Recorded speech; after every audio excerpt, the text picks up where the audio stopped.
Les professionnels de médias sont outillés à Kpalimé pour accompagner les acteurs des filières café et cacao au Togo. Ceci à travers un atelier de formation organisé par le Comité de coordination pour les filières café et cacao CCFCC.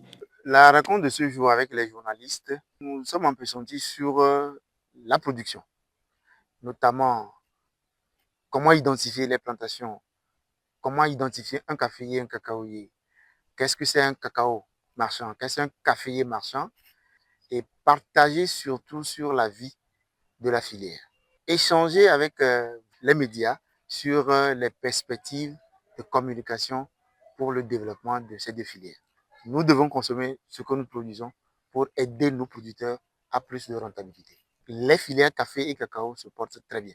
Notre objectif, c'est d'atteindre au minimum 1 tonne à l'hectare pour les deux cultures. Ce rendez-vous a bénéficié du soutien de l'agence Agrimédia et le réseau des journalistes RegPaos, ainsi une quarantaine de professionnels de médias, radio, presse écrite et en ligne venus de toutes les régions du Togo ont pris connaissance des défis à relever. Les défis de la filière, 1, c'est la production, la productivité et la qualité. Le second défi, c'est améliorer la commercialisation intérieure et extérieure. Le troisième défi, c'est la transformation et la promotion de la consommation locale. Bon, un dernier défi, non des moindres quand même, je vais en parler, c'est une meilleure coordination et gestion des deux filières. En fait, les filières café-cacao ne souffrent pas trop de défis environnementaux parce que nous avons opté depuis 15 ans à la production agroforestière. Et donc, nos plantations sont sous des arbres agroforestiers. Mais les changements climatiques globaux est une préoccupation.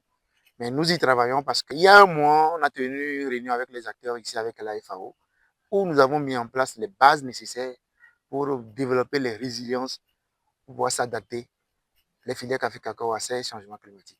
De commun accord avec les acteurs et la recherche du ministère de l'Agriculture, notamment l'Institut togolais de recherche agronomique et les partenaires de l'IFDC, nous avons mis en place en fait des formules d'engrais. Aujourd'hui, on a 5 formules que nous devons tester sur le terrain. Nous avons fait les essais préliminaires, on a retenu déjà la formule la plus probante. Nous avons déjà passé les commandes d'engrais nécessaires.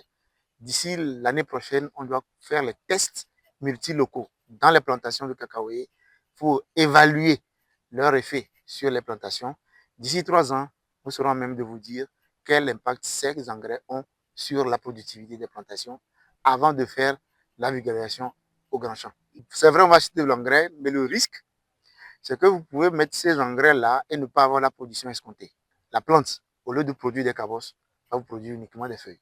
C'est ce risque-là qui nous a limités depuis un certain temps, mais nous y travaillons et nous savons que nous sommes sur la bonne voie. Rôle des médias dans le développement des filières café et cacao au Togo, c'est le thème de la dite rencontre, occasion pour les participants non seulement de faire les visites de terrain afin de mieux identifier les plantations, mais aussi connaître les différentes étapes des deux cultures. Premièrement, il faut déjà chercher l'implantation ou bien la parcelle. Et après, il faut venir voir le service ICAT ou bien l'UTCC pour voir dans quelle mesure installer la plantation. Et maintenant, comment faire pour acquérir le matériel végétal approprié pour pouvoir installer. Si vous voulez installer par exemple en 2026, déjà en 2025, vous devez commencer par faire l'entretien, la trouaison, tout ça là. Et maintenant déjà en juin, ou bien mai-juin de 2026, vous venez à notre niveau chercher vos commandes préalablement faites et vous venez installer votre plantation. Comme ce sont les hybrides, déjà à 3 ans, vous pouvez voir les premières fleurs. Maintenant, la production proprement dite, c'est à partir de la 5e année. Soulignons que le café et le cacao demeurent des cultures de rente majeures pour le développement socio-économique du pays. Elles font vivre près de 40 000 producteurs pour une superficie globale de plus de 72 000 hectares.